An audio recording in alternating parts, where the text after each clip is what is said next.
Assalamualaikum warahmatullahi wabarakatuh. Perkenalkan, nama saya Tri Zahrani Taskira dengan NIM 22040450239 dari kelas B, Prodi Bimbingan dan Konseling Universitas Negeri Makassar. Baik, dalam video kali ini saya akan membahas tentang dua materi. Materi pertama saya akan membahas tentang psikoanalitis menurut Carl Gustav Jung, dan yang materi kedua yaitu tentang teori kepribadian menurut Edward Spranger. Baik, selanjutnya di sini saya akan membahas materi pertama mengenai psikoanalitis menurut Carl Gustav Jung. Pertama-tama saya akan membahas biografi Carl Gustav Jung terlebih dahulu. Carl Gustav Jung lahir pada 26 Juli 1875 di Kassel, Liechtenstein, Katedral Swiss, dan dibesarkan di kota Basel. Ayahnya seorang pendeta gereja reformasi di Swiss.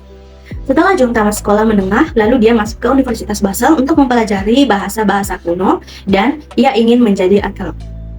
Karena satu mimpi, maka ia terdorong untuk mempelajari ilmu alam dan secara kebetulan ia belajar ilmu kedokteran dan akhirnya dia mendapat ijazah dokter dari Universitas Basel. Jadi setelah tamat, ia menjadi asisten di rumah sakit jiwa di Burgosili, Zurich dan klinik psikiatri Zurich, dan dia memulai karirnya di bidang psikiatri. Jung semula membantu dan kemudian bekerja sama dengan psikiater terkenal yaitu Eugen Bleuler yang mengembangkan konsep skizofrenia. Dan kemudian Jung belajar sebentar pada Pierre Janet, pengganti Kurt di Paris. Tahun 900, Jung membaca buku Freud, Interpretation of Dream, dan ia amat terkesan terhadap pandangan-pandangan Freud. Tahun 1906, Jung mengirimkan salinan tulisan-tulisannya kepada Freud yang pada umumnya mendukung tentang pandangan Freud. Tahun 1907, Jung mengunjungi Freud untuk pertama kalinya dan dia pernah bercakap-cakap berdua sampai 13 jam. Dan kemudian mulailah hubungan surat menyurat secara teratur sampai tahun 1913. Tahun 1909, Jung melepaskan pekerjaannya dari rumah sakit jiwa yaitu Burgosili Zurich dan klinik psikiatri Zurich. Tahun 1910 sampai 1914, Jung menjabat sebagai Ketua Asosiasi Psikoanalitik Internasional. Dan pada tahun 1914, timbul perbedaan pandangan dengan Freud. Kemudian, dia melepaskan jabatannya sebagai Ketua Asosiasi Psikoanalitik Internasional dan berpisah selamanya dengan Freud. Dasar pemikiran psikoanalitik Jung sebenarnya banyak persamaannya dengan Freud, yakni dia itu sama-sama berpijak pada analisis ketidaksadaran jiwa manusia. Bahwa unsur ketidaksadaran ini amat penting. Hal ini tercermin dalam ucapan atau kalimat dalam buku Memories, Dream, Reflection yang ditulis oleh Jung, bahwa kehidupanku adalah suatu kisah realisasi dari ketidaksadaran. Nah, pertanyaan ini semakna dengan pandangan Freud, bahwa sebenarnya energi hidup manusia itu terdapat dalam ketidaksadaran jiwa, laksana es yang terendam dalam lautan. Perpecahan itu terjadi karena keduanya ada perbedaan yang mendasar dan kompleks. Antara lain yang pertama, ada berbagai ketidaksesuaian dalam hal kepribadian maupun pandangan intelektual. Yang kedua, salah satu alasan yang penting adalah bahwa Freud ini mengidentifikasikan metodenya dengan teori seks yang dianggap oleh Jung itu tidak dapat diterima. Jadi, Jung menolak pandangan panseksualisme Freud. Dan terakhir yaitu setelah Jung mempelajari teori-teori Freud dan ada perbedaan-perbedaan tadi, maka Jung juga ingin menyusun teorinya sendiri sebagai teori alternatif lain dari psikoanalisis. Selanjutnya materi tentang konsep dasar teori psikologi analitis menurut Carl Gustav Jung. Jadi teori psikologi analitik Carl Gustav Jung ini merupakan sebuah landasan teoritis yang menonjol karena mengandalkan sejumlah konsep dasar yang mengilhami pemikiran yang mendalam dan holistik. Dalam teori ini terdapat sejumlah konsep yang membentuk pijakan yang kuat dalam memahami kompleksitas manusia dan perkembangan kepribadiannya. Nah, salah satu konsep paling mendasar dalam teori Jung adalah ide tentang kolektif unconscious atau alam bawah sadar kolektif. Nah, Jung juga meyakini bahwa selain dari alam bawah sadar pribadi, terdapat lapisan yang lebih dalam alam bawah sadar yang memuat simbol-simbol dan arketipe yang universal. Arketipe merupakan pola-pola pikiran, makna, dan simbol-simbol bawaannya melintasi semua budaya dan individu. Arketipe adalah konsep sentral dalam psikologi analitik Jung. Mereka berperan sebagai simbol-simbol universal yang terdapat dalam pikiran manusia dan menjadi fondasi bagi pembentukan mitos, mimpi, dan legenda. Di antara arketipe yang paling dikenal adalah anima atau yang mencerminkan aspek perempuan dalam pikiran pria. Dan selanjutnya yaitu animus yang menggambarkan aspek laki-laki dalam pikiran wanita. Dan yang terakhir yaitu shadow atau sisi gelap dalam diri individu. Selain itu, Jung juga memperkenalkan istilah kompleks untuk menggambarkan pola-pola pikiran, perasaan, dan pengalaman yang kuat dan berulang dalam alam bawah sadar individu. Kompleks dapat meliputi emosi yang belum terselesaikan dan konflik psikologis yang mempengaruhi perilaku individu. Jung juga membagi individu menjadi dua tipe kepribadian utama, yaitu introvert yang lebih cenderung memfokuskan perhatian ke dalam dan ekstrovert yang lebih cenderung memfokuskan perhatian keluar dan berinteraksi dengan dunia eksternal. Nah, fungsi kognitif yang mencakup pikiran rasional yaitu pemikiran dan analisis, perasaan, emosi dan evaluasi personal, intuisi, persepsi dan non-terstruktur, dan sensasi yaitu pengamatan melalui panca indera. Juga menjadi elemen sentral dalam pemikiran Jung. Proses individuasi adalah konsep penting dalam teori Jung. Ini mengacu pada perjalanan individu menuju pemahaman diri yang lebih dalam dan penemuan potensi penuh. Proses ini melibatkan integrasi komponen alam bawah sadar, mencari keseimbangan antara arketipe yang berlawanan, dan pencarian makna dalam kehidupan. Jung juga mengakui bahwa pengaruh lingkungan, keluarga, dan budaya dalam perkembangan individu percaya bahwa interaksi dengan lingkungan sosial, norma budaya, dan nilai-nilai keluarga itu tentunya juga mempengaruhi pembentukan kepribadian. Nah, terakhir, Jung juga menekankan bahwa pentingnya mencapai keseimbangan dalam kehidupan, menganggap bahwa keseimbangan antara elemen-elemen yang berlawanan seperti introvert dan extrovert, anima dan animus sebagai langkah menuju keseimbangan dalam keselarasan dalam diri individu. Nah, dengan demikian, teori psikologi analitik Jung memberikan dasar yang kuat untuk pemahaman yang lebih mendalam tentang kompleksitas manusia dan perkembangan kepribadiannya.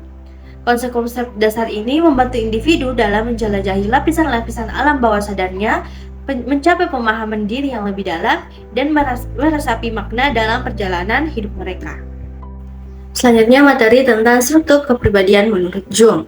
Nah, dalam teori psikologi analitik Carl Gustav Jung, struktur kepribadian didefinisikan sebagai psike yang mencakup totalitas peristiwa psikis baik yang disadari maupun tidak. Nah, psike manusia terbagi menjadi dua alam, yaitu alam sadar atau kesadaran, dan alam tak sadar yaitu ketidaksadaran. Kedua alam ini tidak hanya berdampingan, tetapi juga berhubungan secara kompensatoris dengan masing-masing memiliki fungsi penyesuaian, yakni alam sadar berfungsi untuk beradaptasi dengan dunia luar, sementara alam tak sadar berfungsi untuk beradaptasi dengan dunia dalam. Dalam struktur kesadaran ada tiga komponen utama, yaitu ego, fungsi jiwa, dan sikap jiwa. Nah, masing-masing memiliki peranan penting dalam membimbing manusia dalam dunianya. Nah, ego adalah jiwa sadar yang mencakup persepsi, ingatan, pemikiran, dan perasaan sadar yang membentuk identitas dan kontinuitas individu dalam kesadaran jiwa. Fungsi jiwa adalah aktivitas kejiwaan yang tetap dalam berbagai situasi dan terdiri dari 4 fungsi utama, yaitu pikiran rasional, perasaan evaluasi, pendirian atau perspektual, dan intuisi atau persepsi tak sadar. Jung juga menyimpulkan bahwa hanya terdapat 4 fungsi psikologis yang masing-masing berkontribusi pada pemahaman dunia dan diri sendiri. Nah, fungsi ini bekerja sama untuk menciptakan totalitas pemahaman. Dalam pemikiran ini, fungsi pendirian menentukan apa yang ada. Fungsi pikiran menggambarkan artinya, fungsi perasaan memberikan nilai, dan fungsi intuisi menyajikan kemungkinan-kemungkinan. Kemudian, Jung juga membagi fungsi jiwa menjadi 2 kelompok, yaitu fungsi rasional yang terdiri dari pikiran dan perasaan, serta fungsi irasional yang terdiri dari pendirian dan intuisi. Fungsi-fungsi ini berinteraksi dan berkembang dalam kepribadian individu. Nah, setiap individu memiliki fungsi superior yang dominan yang menentukan tipe kepribadiannya seperti tipe pemikir, perasa, penderia, atau intuitif. Fungsi superior ini bersamaan dengan fungsi inferior yang ada dalam ketidaksadaran dan berfungsi sebagai fungsi pelengkap. Fungsi yang tersisa menjadi fungsi bantu yang ada dalam alam sadar sebagian dan dalam ketidaksadaran sebagian. Interaksi antara fungsi-fungsi ini mempengaruhi perkembangan dan keseimbangan jiwa manusia. Nah, dengan kata lain, Struktur kepribadian dalam teori Jung dibangun melalui interaksi kompleks antara sistem-sistem sikap dan fungsi jiwa. Interaksi ini dapat berupa kompensasi atau perlawanan atau sintesis. Tujuan ideal dalam perkembangan kepribadian adalah menyatukan keempat fungsi pokok dalam kesadaran untuk mencapai kesempurnaan individu. Namun, tercapainya kesempurnaan ini seringkali sulit dicapai, dan sintesis keempat fungsi tersebut menjadi tujuan yang diperjuangkan dalam perkembangan individu. Selanjutnya, materi tentang pribadi sehat dan tidak sehat menurut Jung. Nah, Carl Gustav Jung memandang bahwa kepribadian sehat sebagai individu yang mencapai keseimbangan antara berbagai elemen dalam dirinya, termasuk antara kesadaran dan ketidaksadaran. Nah, orang dengan kepribadian sehat ini cenderung memiliki pemahaman yang baik tentang diri mereka sendiri, mampu mengekspresikan perasaan dan emosi secara tepat, dan memiliki hubungan sosial yang positif. Jung mengemukakan bahwa ada tingkat kepribadian yang dapat ditemukan dalam diri seseorang, yaitu kepribadian sehat. Yang pertama yaitu kesadaran diri dan tampilkan kepada dunia dalam dunia.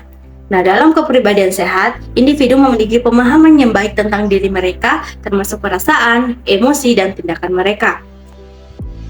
Mereka mampu mengenali dan mengelola emosi mereka dengan baik dalam suatu sehari-hari. Sebagai contoh, seseorang menyadari bahwa mereka merasa senang ketika berada di antara teman-teman dekat.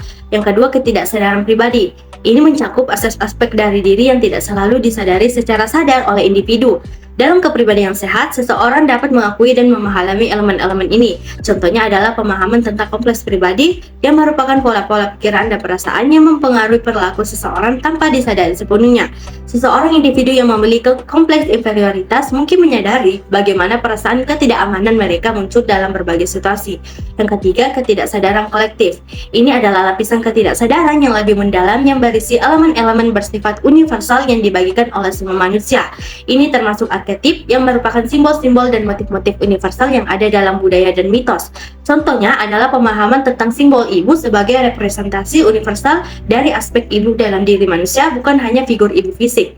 Selanjutnya yaitu kepribadian tidak sehat. Nah, yang pertama yaitu kesadaran. Nah, dalam kepribadian tidak sehat, individu mungkin mengalami gangguan dalam pengenalan dan pengelolaan emosi mereka. Mereka mungkin sulit mengenali dan mengatasi emosi mereka secara tepat. Contohnya saja adalah seseorang yang merasa cemas dan marah dalam berbagai situasi, tetapi tidak menyadari perasaan ini dan mungkin mengekspresikannya dalam bentuk perilaku yang tidak sesuai. Yang kedua yaitu ketidaksadaran pribadi. Kepribadian tidak sehat mungkin mencakup ketidakmampuan mengenali dan memahami elemen-elemen ketidaksadaran pribadi. Individu ini mungkin bertindak tanpa kesadaran tentang pola-pola perilaku yang mendasari tindakan mereka. Sebagai contoh saja, seorang yang seringkali bertindak agresif tanpa menyadari bahwa perilaku ini terkait dengan konflik masa kecil yang belum terselesaikan. Yang ketiga, ketidaksadaran kolektif. Dalam kepribadian tidak sehat, elemen-elemen ketidaksadaran kolektif mungkin mendominasi individu tanpa pemahaman yang memadai. Ini dapat mengakibatkan ketakutan, paranoia, atau reaksi yang berlebihan terhadap elemen-elemen arketip. Sebagai contoh saja, seseorang yang dikendalikan oleh arketip bayangan mungkin selalu paranoid dan curiga terhadap niat orang lain tanpa alasan jelas. Jadi, kepribadian yang sehat dalam pandangan Jung adalah ketika seseorang ini memiliki pemahaman yang baik tentang diri mereka sendiri, mampu menyeimbangkan elemen-elemen kesadaran dan ketidaksadaran, serta mampu menjalin hubungan sosial yang positif. Sedangkan kepribadian tidak sehat adalah ketika elemen-elemen tersebut tidak seimbang dan mengganggu perkembangan individu secara keseluruhan. Selanjutnya materi kedua yaitu tentang teori kepribadian menurut Edward Spranger. Pertama, saya akan membahas tentang biografi Edward Spranger.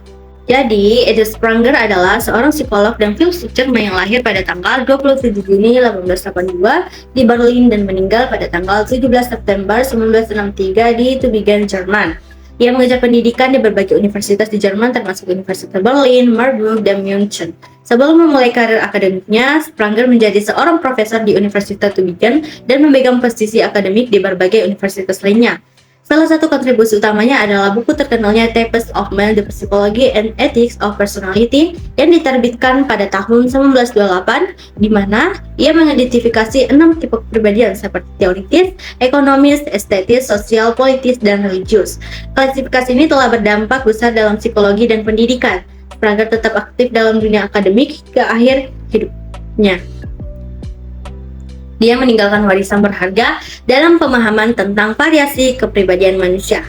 Materi selanjutnya yaitu konsep dasar teori Edward Springer.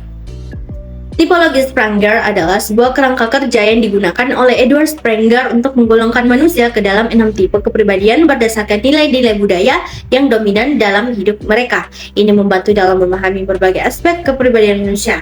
Berikut adalah penjelasan mengenai ke-6 tipe kepribadian dalam tipologi Springer. Yang pertama itu adalah ada manusia teori. Nah, manusia teori tipe ini mencerminkan individu yang memiliki hasrat untuk mencari pengetahuan, memahami dunia, dan mencapai kebenaran. Mereka ini cenderung menilai situasi secara logis dan objektif. Manusia tipe ini memberikan perhatian lebih pada berpikir dan pemecahan masalah. Yang kedua, manusia ekonomi. Orang dengan tipe ini cenderung fokus pada aspek praktis dan ekonomi dalam hidup mereka.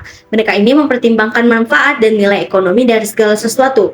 Tujuan utama tipe ini adalah memastikan bahwa segala sesuatu memiliki nilai dan kegunaan ekonomis. Dan yang ketiga ada manusia estetis.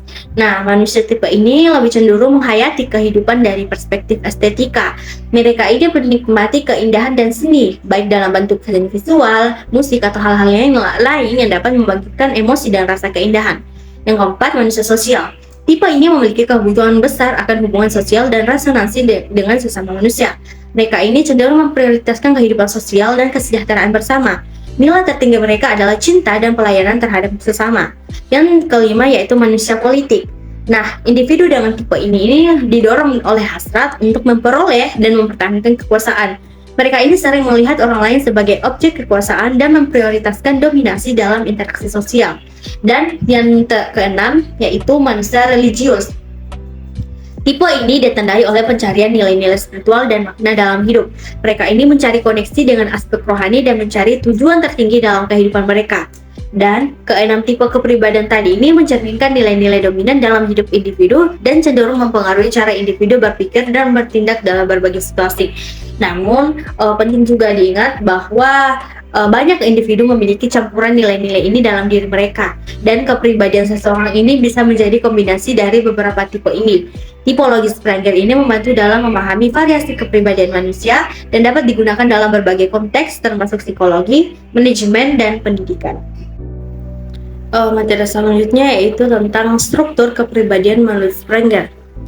Nah, struktur kepribadian menurut Edward Springer dapat diuraikan sebagai yang pertama yaitu manusia teori. Nah, manusia tipe ini adalah intelektual sejati yang mengutamakan pencarian pengetahuan dan kebenaran. Mereka ini cenderung logis, berfokus pada pemikiran kritis, dan mencintai kebenaran. Nah, nilai-nilai lain seperti moral, keindahan, atau kekayaan seringkali kurang menjadi prioritas bagi mereka. Mereka memiliki sikap yang konsisten dan menghindari kebingungan dalam berpikir. Yang kedua ada manusia ekonomi. Nah, individu dalam golongan ini itu lebih mementingkan nilai praktis dalam nilai ekonomi dalam hidup mereka. Mereka ini menilai segala sesuatu berdasarkan manfaat dan nilai ekonomisnya. Sikap mereka itu cenderung egosentris dengan fokus pada kepentingan dan hasil pribadi. Mereka mengejar kekayaan dan mengukur kesuksesan berdasarkan pencapaian ekonomis. Ketiga yaitu manusia estetis. Nah, manusia estetis sendiri itu menghayati kehidupan dengan intensitas emosi.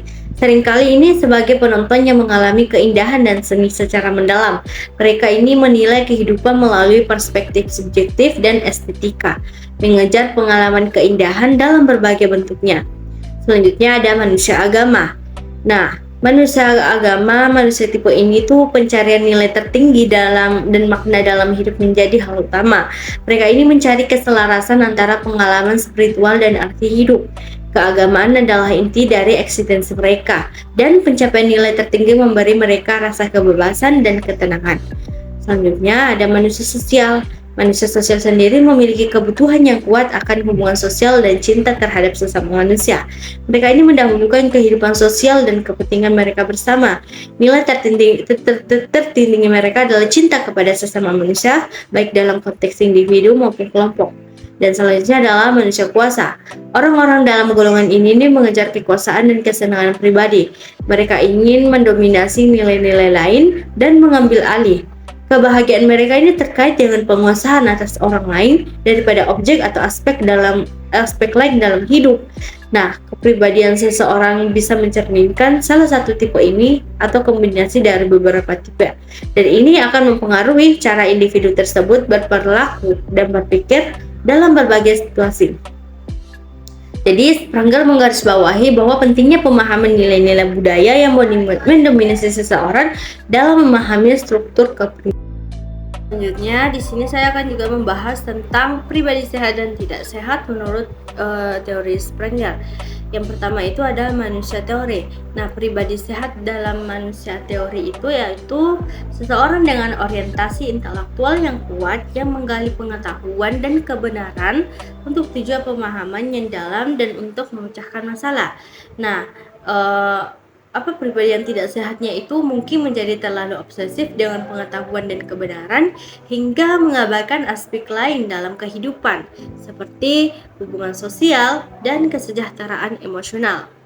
Selanjutnya, pribadi sehat manusia ekonomi, yaitu individu yang memahami nilai praktis dan ekonomi dalam kehidupan, namun tetap mempertimbangkan kepentingan bersama. Nah, pribadi tidak sehatnya yaitu seseorang yang terlalu serakah, mencari keuntungan finansial tanpa memedulikan etika atau dampaknya terhadap orang lain. Selanjutnya, pribadi sehat menurut manusia estetis, yaitu seseorang yang menghargai keindahan dan seni dalam berbagai bentuk dan mampu menikmati keindahan tanpa terlalu terjebak dalam aspek subjektifnya. Pribadi tidak sehatnya itu mungkin menjadi terlalu terpaku pada keindahan dan tergoda oleh aspek estetika semata sehingga mengabaikan realitas atau tanggung jawab lain dalam kehidupan. Selanjutnya, pribadi sehat menurut manusia sosial yaitu individu yang memiliki dorongan untuk membangun hubungan sosial yang sehat dan memberikan perhatian kepada kesejahteraan bersama. Selanjutnya, pribadi yang tidak sehatnya yaitu mungkin menjadi terlalu tergantung pada persetujuan dan hubungan sosial hingga mereka tuh merasa tidak aman atau cemas tanpa perhatian dari orang lain. Selanjutnya, pribadi sehat dari manusia politik yaitu seseorang yang memiliki dorongan untuk mempengaruhi dan memperoleh kekuasaan, namun dalam konteks yang positif dan sesuai dengan nilai-nilai sosial. Selanjutnya, pribadi yang tidak sehatnya yaitu mungkin menjadi terlalu ambisius dalam manipulatif dalam mengejar kekuasaan sehingga mereka itu merugikan orang lain untuk mencapainya. Selanjutnya yaitu pribadi sehat manusia religius, individu yang mencari makna spiritual dalam mencari keselarasan dalam kehidupan.